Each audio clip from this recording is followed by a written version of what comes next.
Hi friends, welcomes to Vasantham Saravanan channel. இன்றைக்கி நம்ம சேனலில் மஷ்ரூம் ஃப்ரைட் ரைஸ் எப்படி செய்கிறதுன்னு பார்க்க போகிறோம். வாங்க இப்போது வீடியோக்குள்ளே போகலாம். வீடியோக்குள்ளே போகிறதுக்கு முன்னாடி நம்ம வசந்தம் சரவணன் சேனலை சப்ஸ்கிரைப் பண்ணாதவங்க சப்ஸ்கிரைப் பண்ணிக்கோங்க. கூடவே இருக்க பெல் ஐக்கானையும் கிளிக் பண்ணிக்கோங்க. வாங்க இப்போது வீடியோக்குள்ளே போகலாம். இன்றைக்கி மஷ்ரூம் ஃப்ரைட் ரைஸ் செய்கிறதுக்காக 1 டம்ளர் அளவுக்கு பாஸ்மதி ரைஸ் எடுத்து வச்சுருக்கேன். இப்போ இந்த பாஸ்மதி ரைஸை நம்ம தண்ணி ஊற்றி ஊற வச்சுக்கலாம். அதுக்கு முன்னாடி ஒரு 2-3 டைம் இதை நல்லா வாஷ் பண்ணிவிட்டு அதுக்கப்புறமா தண்ணி ஊற்றி இதை ஊற வச்சிடலாம். ஒரு 10 மினிட்ஸ் போல் இது நல்லா ஊறிட்டுருக்கணும். அப்போ தான் வந்து ரைஸ் நல்லா நீளமாக நமக்கு கிடைக்கும். நாம் இந்த ஃப்ரைட் ரைஸ்க்கு பாஸ்மதி ரைஸ் தான் யூஸ் பண்ணணும்னு அவசியம் கிடையாது. வேறு ஏதாவது ரைஸ் கூட நம்ம தாராளமாக யூஸ் பண்ணிக்கலாம். நம்ம வீட்டில் என்ன ரைஸ் இருக்கோ அது கூட நம்ம தாராளமாக யூஸ் பண்ணிக்கலாம். பட் நம்ம கொஞ்சம் நீளமான ரைஸ் வந்து நம்ம யூஸ் பண்ணும்போது இன்னுமே ஃப்ரைட் ரைஸ் ரொம்ப சூப்பராக இருக்கும். இப்போ அடுத்ததாக 1 பேக்கெட் அளவுக்கு மஷ்ரூம் எடுத்து வச்சுருக்கேன். இப்போ இந்த மஷ்ரூமை ஒரு பாத்திரத்தில் சேர்த்துக்கிறேன். மஷ்ரூமை நம்ம சமைக்கிறதுக்கு முன்னாடி நல்லாவே கழுவி எடுத்துக்கணும். அப்போ தான் அதில் ஏதாவது மண் ஏதாவது தூசி இருந்தால் அது எல்லாத்தையும் போயிடும். அதுக்காக இப்போ பாருங்கள், எனக்கு இங்கே கிடைக்கிற மஷ்ரூம் பார்த்திங்கன்னா இந்த மாதிரி தான் கிடைக்கிது. ரொம்ப தூசியாக தான் இருக்கும் அது மேலே மண்ணாக. இப்போ இதை ஒரு 4-5 டைம் வாஷ் பண்ணால் தான் இது ஓரளவுக்கு வந்து நல்லா க்ளீனாகி வரும். மஷ்ரூமை நல்லா இந்த மாதிரி ஒரு 4-5 டைம் நல்லா தண்ணி ஊற்றி நல்லா வாஷ் பண்ணிவிட்டு அதுக்கப்புறமா நம்ம திரும்பவும் தண்ணி ஊற்றி கொஞ்சம் போல் மஞ்சப்பொடி சேர்த்து அதில் வந்து ஒரு 5 மினிட்ஸ் போல் வச்சுருக்கணும். அதுக்கப்புறம் தான் நம்ம இந்த தோலெல்லாம் நீக்கிட்டு நல்லா வாஷ் பண்ணணும். இப்போ பாருங்கள், ஒரு 4-5 டைம் வந்து இந்த மஷ்ரூமை நான் நல்லா வாஷ் பண்ணி எடுத்திருக்கேன். அப்படி இருந்துமே என்ன கலரில் இருக்குது பாருங்கள். இந்த மாதிரி மஷ்ரூம் தான் எனக்கு இங்கே கிடைக்கிது. இப்போ இதில் கொஞ்சம் போல் இந்த தண்ணியில் மஞ்சப்பொடி போட்டு வச்சுக்கிறேன்.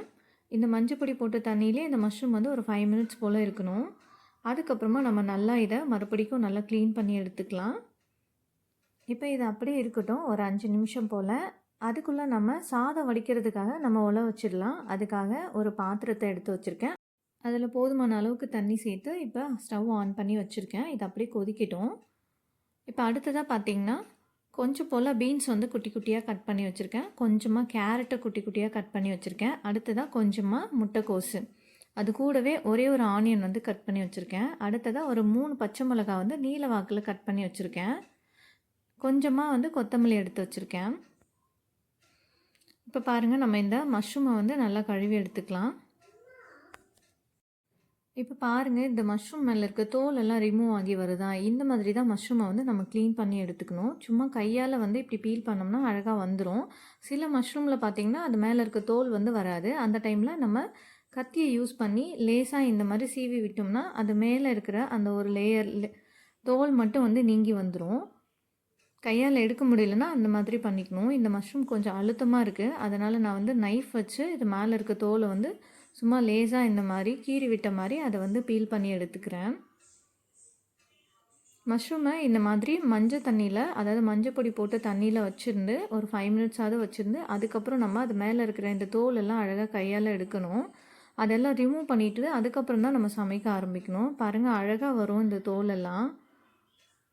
இப்போ பாருங்கள், மஷ்ரூம் மேலே இருக்க தோலெல்லாம் நீக்கிட்டு அதை மறுபடிக்கும் ஒரு 2-3 டைம் நல்லா வாஷ் பண்ணி எடுத்து வச்சுருக்கிறேன். இப்போ நம்ம இதை ஃப்ரைட் ரைஸ்க்கு தகுந்தாப்பில் நம்ம இதை கட் பண்ணிக்கலாம். நமக்கு எந்த சைஸில் வேணுமோ, பெருசாக வேணும்னாலும் கட் பண்ணிக்கலாம், இல்லை குட்டி குட்டியாக வேணும்னாலும் கட் பண்ணிக்கலாம். பாருங்கள், இந்த மாதிரி ஷேப்பில் ஃப்ரைட் ரைஸ்க்காக கட் பண்ணி எடுத்துக்கிறேன். இப்போ அடுத்ததான் ஒலை கொதிக்க ஆரம்பிச்சிடுச்சு. அதனால் நம்ம வந்து ஊற வச்ச அரிசி எடுத்து தண்ணியெல்லாம் நல்லா வடிகட்டிட்டு இப்போ இந்த கொதிக்கிற தண்ணியில் சேர்த்துக்கலாம். இப்போ இந்த ரைஸ் வேகிறதுக்குள்ளேயே நம்ம கட் பண்ணி வச்சுருக்க காயெல்லாம் நல்லா வதக்கிட்டு நம்ம ஃப்ரைட் ரைஸ்க்கு ரெடி பண்ணிக்கலாம். ரொம்ப சட்டுன்னு ஒரு 10-15 நிமிஷத்தில் இந்த ஃப்ரைட் ரைஸ் வந்து ஈஸியாக ரெடி பண்ணி முடிச்சிடலாம்.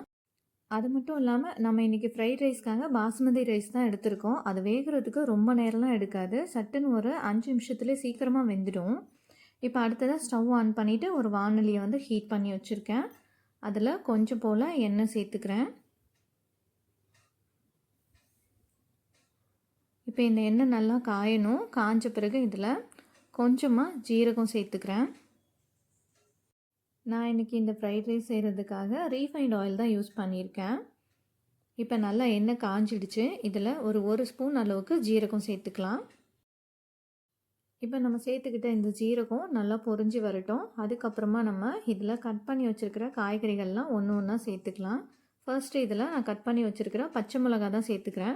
நார்மலாக நம்ம ஃப்ரைட் ரைஸுக்கு குட்டி குட்டியாக ரவுண்டாக வந்து பச்சை மிளகா கட் பண்ணி போடுவாங்க. ஆனால் நான் இன்றைக்கி நீளமாக தான் இந்த பச்சை மிளகாயை கட் பண்ணி எடுத்திருக்கேன். ஏன்னா என்னோடய குட்டி பையனும் இந்த ஃப்ரைட் ரைஸ் சாப்பிடுவாங்க. அவங்களுக்கு குட்டி குட்டியாக பச்சை மிளகாய் இருந்தால் அது வந்து காரமாக இருக்கும். இந்த மாதிரி நீளமாக இருந்தால் அதை நம்ம எடுத்துகிட்டு சாப்பாடு கொடுக்கலாம். அதுக்காக தான். இப்போ அடுத்ததாக இதில் நம்ம கட் பண்ணி வச்சுருக்கிற ஆனியனை வந்து இது கூட சேர்த்துக்கலாம். ஃப்ரைட் ரைஸ்க்கு எப்போது நம்ம ஆனியன் வந்து குட்டி குட்டியாக தான் கட் பண்ணி சேர்த்துக்கணும்.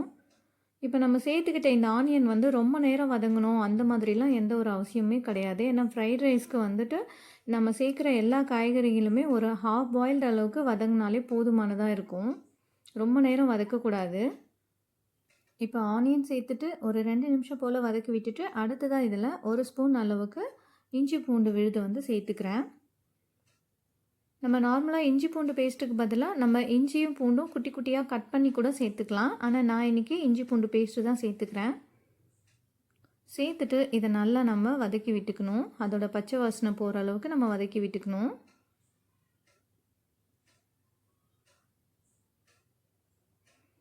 ஒரு 2 நிமிஷம் போல் இது எல்லாத்தையும் வதக்கி விட்டுட்டு அடுத்ததாக நம்ம கட் பண்ணி வச்சுருக்கிற காய்கறிகள் எல்லாத்தையுமே ஒன்றாவே இது கூட நம்ம சேர்த்துக்கலாம். ஒவ்வொன்றையும் நம்ம தனித்தனியாக சேர்த்துக்கணுன்னு அவசியம் இல்லை.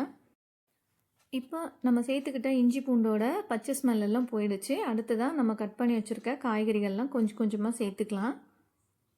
மஷ்ரூம் ஃப்ரைட் ரைஸ் தான் இருந்தாலும் நான் வந்து கொஞ்சம் கொஞ்சமாக காய்கறிகள் வந்து சேர்த்துக்கிறேன். ஏன்னா நம்ம குழந்தைங்களுக்கு கொடுக்கும்போது கொஞ்சம் காய்கறிகள் இருந்தாக்கா நல்லா இருக்கும். அதனால தான் காய்கறிகள் சேர்த்துக்கிறேன். இப்போ இதுக்கு பதிலாக நம்ம கேப்சிகம் கூட இருந்துச்சுன்னா நம்ம தாராளமாக சேர்த்துக்கலாம். இப்போ இந்த காய்கறிகள்லாம் சேர்த்தாச்சு. சேர்த்துட்டு இதை நல்லா நம்ம வதக்கி விட்டுக்கணும். இப்போ கொஞ்சம் போல் இது கூட நம்ம உப்பு சேர்த்துக்கலாம். அதிகமாக உப்பு சேர்த்துக்க வேண்டாம். அதாவது ஒரு பாதி அளவுக்கு ஃப்ரைட் ரைஸ்க்கு பாதி அளவுக்கு மட்டும் நம்ம இதில் உப்பு சேர்த்துக்கிட்டால் போதும். உப்பு சேர்த்து நல்லா வதக்கி விட்டோம்னா இந்த காய்கறிகள்லேயும் கொஞ்சம் ஓரளவுக்கு உப்பு வந்து இறங்கியிருக்கும். நம்ம ஃப்ரைட் ரைஸ்க்கு தேவையான அளவுக்கு உப்பு இப்போயே சேர்த்துட்டோம்னா காய்கறிகள்லாம் உப்பு கறிக்க ஆரம்பிச்சிரும். இப்போ அது அப்படியே வதங்கிட்டுருக்கட்டும். அதுக்குள்ளே சாதம் வந்து வெந்துருச்சு. அதனால் அதை வடிச்சிட்டு வந்துடலாம் அப்படின்னு சொல்லி வந்துட்டேன். இப்போ பாருங்கள், நமக்கு வந்து ஃப்ரைட் ரைஸ்க்கு சாதம் வந்து ரொம்ப முழுசாலாம் வேகக்கூடாது. ஒரு பாதி அளவுக்கு இருந்தால் போதும். இப்போ இதை வடிச்சுக்கலாம். இப்போ நம்ம சேர்த்துக்கிட்ட காயெல்லாம் ஓரளவுக்கு வதங்கிடுச்சு. அதாவது ரொம்பலாம் வதங்கக்கூடாது. ஒரு பாதி அளவுக்கு மட்டும் வெந்திருந்தால் போதுமானதாக இருக்கும். இப்போ அடுத்தது நம்ம கட் பண்ணி வச்சுருக்கிற மஷ்ரூமை இது கூட சேர்த்துக்கலாம்.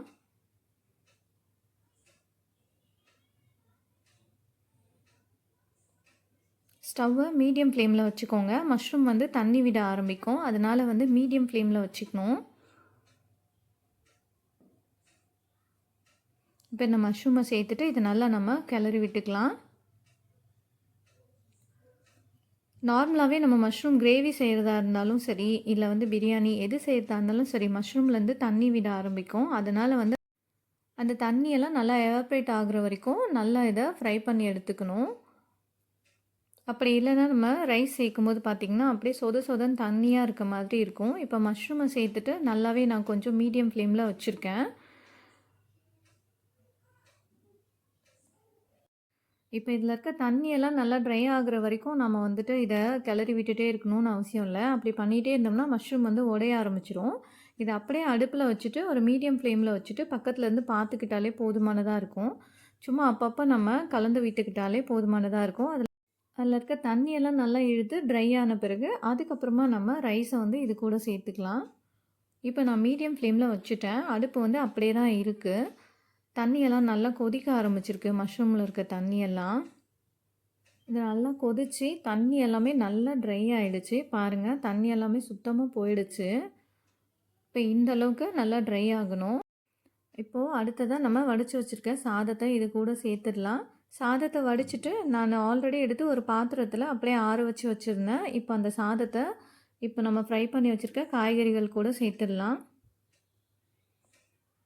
பாருங்கள், சாதம் வந்து கொஞ்சம் கூட உடையலை. நல்லா கொஞ்சம் நெத்து பதமாக வடித்து வச்சுருக்கேன். இந்த அளவுக்கு நமக்கு ஃப்ரைட் ரைஸ்க்கு வந்து சாதம் இருக்கணும். நல்லா பலன்னு இருக்கணும். நம்ம குக்கரில் வேக வைக்கிறத விடவும் இந்த மாதிரி நம்ம வடித்து எடுத்துக்கிட்டோம்னா நல்லா பலன்னு கிடைக்கும். இப்போது இதில் ஃப்ரைட் ரைஸ்க்கு தேவையான அளவுக்கு உப்பு சேர்த்துக்கிறேன். உப்பு சேர்த்துட்டு நல்லா இதை கலந்து விட்டுக்கலாம். கலந்து விட்டுட்டு அடுத்ததாக இதில் நம்ம சோயா சாஸ் வந்து சேர்த்துக்க போகிறோம். அடுப்பை வந்து சிம்மில் வச்சுட்டேன். சிம்மில் வச்சுட்டு இதில் ஒரு 2 ஸ்பூன் அளவுக்கு வந்து சோயா சாஸ் சேர்த்துக்கிறேன். நம்ம சோயா சாஸை ரைஸ் சேர்த்ததுக்கப்புறம் கூட சேர்த்துக்கலாம். ஆனால் வந்துட்டு நம்ம அந்த மாதிரி செய்யும்போது ரைஸில் ஃபுல்லாக நல்லா மிக்ஸ் ஆகி வராமல் அங்கங்கே அப்படியே இருக்க மாதிரி இருக்கும். அதனால் நான் ஃபஸ்ட்டு நம்ம ரெடி பண்ணி வச்சுருக்கிற இந்த காய்கறிகள்லேயே வந்து 2 ஸ்பூன் அளவுக்கு சோயா சாஸ் சேர்த்துக்கிறேன். இப்போ அடுத்ததாக இதில் கொஞ்சம் போல் தனி மிளகாத்தூள் வந்து சேர்த்துக்கிறேன். ஒரு 1/4 டீஸ்பூன் போல் இதில் தனி மிளகாத்தூள் சேர்த்துக்கிறேன். நம்ம இந்த ஸ்டேஜ்லேயே இந்த மிளகாத்தூள்லாம் காரத்துக்கு சேர்த்துக்கிட்டோம்னா அதில் இருக்க இந்த பச்சை வாசனைலாம் போயிடும். இப்போ நம்ம இந்த மஷ்ரூம் கூடவே 2 ஸ்பூன் சோயா சாஸும் ஒரு 1/4 டீஸ்பூன் அளவுக்கு காரத்துக்காக தனி மிளகாத்தூள் தான் சேர்த்துருக்கேன். அது வீட்டில் அரைச்ச மிளகாத்தூள், அதனால் அதோட கலர் அவ்வளோதான் இருக்கும். சேர்த்துட்டு இது நல்லா ஒரு நிமிஷம் போல் இந்த மாதிரி கலந்து விட்டுக்கிட்டோம்னா அந்த மிளகாத்தோட பச்சை வாசனைலாம் போயிடும். இப்போ இந்த டைமில் நம்ம ரைஸ் வந்து இது கூட சேர்த்துக்கலாம்.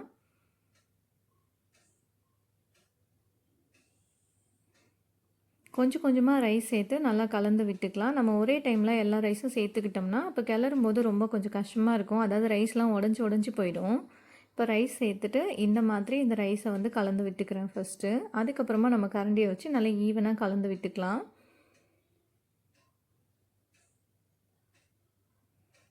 ரைஸ் நல்லா நம்ம வடித்து எடுத்ததால் ரொம்பவே பலன்னு இருக்குது. நம்ம குக்கரில் வச்சுருந்தா இந்த அளவுக்கு வந்திருக்குமா என்னன்னு தெரியல. இப்போ அடுத்ததாக நம்ம ரெடி பண்ணி வச்சுருக்க அந்த மஷ்ரூமோட காய்கறிகளோட இந்த ரைஸ் நல்லா ஈவனாக மிக்ஸ் ஆகி வரணும். அதே சமயம் வந்து ரைஸும் வந்து உடையக்கூடாது. அதனால் பொறுமையாக நல்லா இதை கலந்து விட்டுக்கலாம்.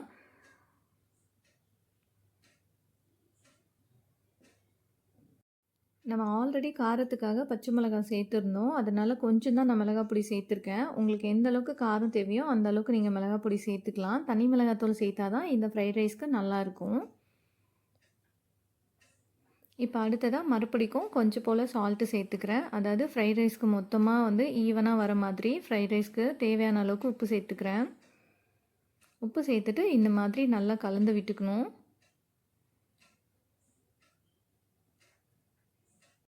நான் ஸ்டவ்வை ஆஃப் பண்ணிவிட்டேன். இப்போ இந்த ஸ்டேஜில் நம்ம கொஞ்சம் போல் பெப்பரை வந்து நல்லா இது மேலே தூவி விட்டுட்டு அதுக்கப்புறமா நல்லா கலந்து விட்டுக்கலாம். அவ்வளோதான், நம்மளோட ஃப்ரைட் ரைஸு சூப்பராக ரெடி ஆகிடுச்சு. மஷ்ரூம் ஃப்ரைட் ரைஸு கொஞ்சம் கூட ரைஸ் உடையாமல் எந்த அளவுக்கு அழகாக மிக்ஸ் ஆகி வந்திருக்கு பாருங்கள். மஷ்ரூம் வந்து நான் கொஞ்சம் மெல்லிஸாக தான் கட் பண்ணி போட்டேன். அதனால் பாருங்கள் எப்படி இருக்குன்ட்டு, குட்டி குட்டியாக தான் இருக்குது மஷ்ரூமு.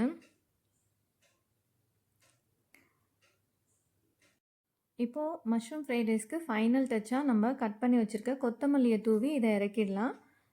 நம்மக்கிட்ட ஸ்ப்ரிங் ஆனியன் இருந்தால் கூட அதை கூட குட்டி குட்டியாக கட் பண்ணி ஃபைனலாக நம்ம இது கூட சேர்த்து இறக்கிக்கலாம். அதுவுமே ரொம்ப டேஸ்ட்டாக தான் இருக்கும். ஆனால் நான் இன்றைக்கி கொத்தமல்லி தான் கட் பண்ணி வச்சுருக்கேன். இதோட ஃப்ளேவருமே நம்ம ஃப்ரைட் ரைஸோடு சேர்த்து சாப்பிடும்போது செம்மையாக இருக்கும்.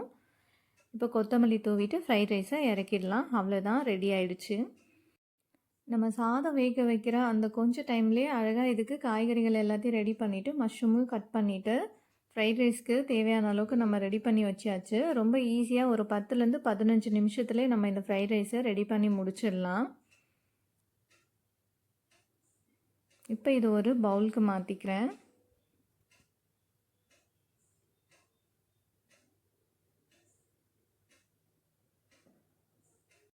நமக்கு தேவைப்பட்டால் நம்ம லாஸ்ட்டாக ஒரு ஸ்பூன் நெய் கூட இந்த ஃப்ரைட் ரைஸில் சேர்த்துட்டு அதுக்கப்புறமா கலந்து விட்டு இறக்கிக்கலாம். அதோட ஃப்ளேவருமே ரொம்பவே சூப்பராக இருக்கும். பாருங்கள், கொஞ்சம் கூட உடையாமல் ரைஸ் வந்து எவ்வளோ சூப்பராக நமக்கு கிடச்சிருக்குன்னு சொல்லிட்டு. ஒரு சூப்பரான ஃப்ரைட் ரைஸ் சாப்பிட்றதுக்கு நம்ம ரெஸ்டாரண்ட் தான் போகணுன்னு அவசியம் கிடையாது. வீட்டிலையே ரொம்ப சிம்பிளான மெத்தடில் வித்தின் 15 மினிட்ஸில் அதுவும் கொஞ்சம் செலவுலே நம்ம செம்மையாக செஞ்சு முடிச்சிடலாம். அதுவும் ஒரு ஹெல்த்தியான மெத்தடில் நம்ம செஞ்சு முடிச்சிடலாம். கண்டிப்பாக இந்த மஷ்ரூம் ஃப்ரைட் ரைஸை உங்கள் வீட்டில் செஞ்சு பாருங்கள். செஞ்சு பார்த்துட்டு இதோட டேஸ்ட்டு எப்படி இருந்ததுன்னு கமெண்ட் பண்ணுங்கள். மஷ்ரூமை மட்டும் மஞ்சள் பொடி போட்டு வாஷ் பண்ணிவிட்டு யூஸ் பண்ணுறதுக்கு மறந்துடாதீங்க. ஓகே ஃப்ரெண்ட்ஸ், இந்த வீடியோ உங்களுக்கு ரொம்ப பிடிச்சிருந்தா உங்களோட ஃபேமிலி அண்ட் ஃப்ரெண்ட்ஸ்க்கு ஷேர் பண்ணுங்கள், லைக் பண்ணுங்கள், கமெண்ட் பண்ணுங்கள். தேங்க்ஸ் ஃபார் வாட்சிங்.